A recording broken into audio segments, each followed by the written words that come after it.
Gaaffii Oromoo hin sharafnu sharafuus hin dandeenyu. Mirga abbaa biyyummaa Oromoo irratti yoomiyyuu taanaan nagosheetiin goonu.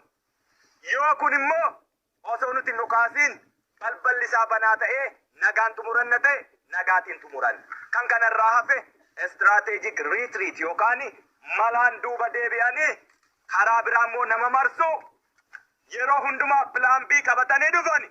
Waraanni bilisummaa Oromoo yoo pilaan A dide pilaan B, C, D hanga Z'tti qaban shakkiinaa jechuudha.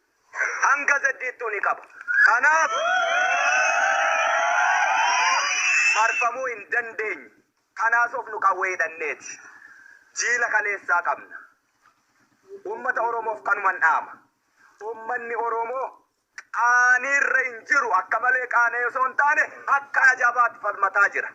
Nama haaraatti ta'etti haaraa ta'uu danda'a malee uummanni Oromoo inni wareegama sana keessa jiru wareegamicha kaffalaa jiru